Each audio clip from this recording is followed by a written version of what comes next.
السلام علیکم ورحمۃ اللہ وبرکاتہ۔ ناظرین، امید کرتے ہیں کہ آپ سب حضرات خیریت سے ہوں گے۔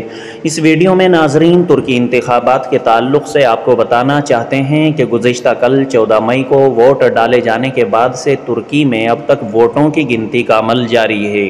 ایک مختصر تحریر آپ حضرات کی خدمت میں پیش کرنا چاہتے ہیں۔ یہ تو معلوم نہیں کہ کس نے لکھی ہے، ان کی تحریر اور تازہ ترین اطلاعات کے مطابق ان کی تحریر کے ترکیہ کی صدارتی انتخابات کی گنتی تقریباً مکمل ہو چکی ہے۔ تازہ رپورٹس اور سرکاری عہدیداروں کے مطابق رجب طیب اردوغان نے 49.3% جبکہ حریف کمال کلچداروغلو نے 45% ووٹ حاصل کی ہے۔ ابھی 12 لاکھ اوورسیز رجسٹرڈ ووٹوں کی گنتی جاری ہے، جس میں سے اردوغان کو جیت کے لیے تقریباً 3,70,000 ووٹ درکار ہیں۔ یاد رہے کہ ترکیہ کے قانون کے مطابق پہلے راؤنڈ میں جو بھی امیدوار 50% یعنی 50% سے زیادہ ووٹ حاصل کر لے وہی کامیاب قرار پائے گا۔ اگر کوئی پہلے راؤنڈ میں مطلوبہ فیصد حاصل نہیں کر سکا تو پھر دوسرے راؤنڈ میں جو کہ 28 مئی کو ہوگا وہی امیدوار قرار دیا جائے گا جس نے سب سے زیادہ ووٹ لیے ہوں گے، حاصل کیے ہوں گے۔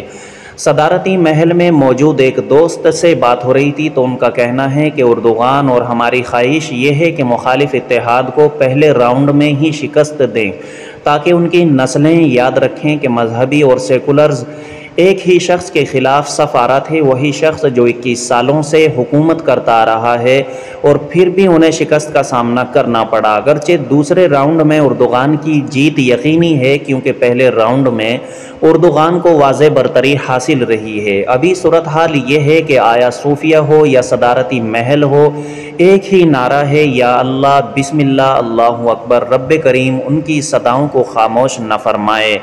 محترم ناظرین، آپ سب سے بھی خصوصاً دعاؤں کی درخواست ہے کہ آپ سب دعا فرمائیں کہ اللہ تعالیٰ رجب طیب اردوغان کو کامیابی نصیب فرمائے، ان کو فتح نصیب فرمائے۔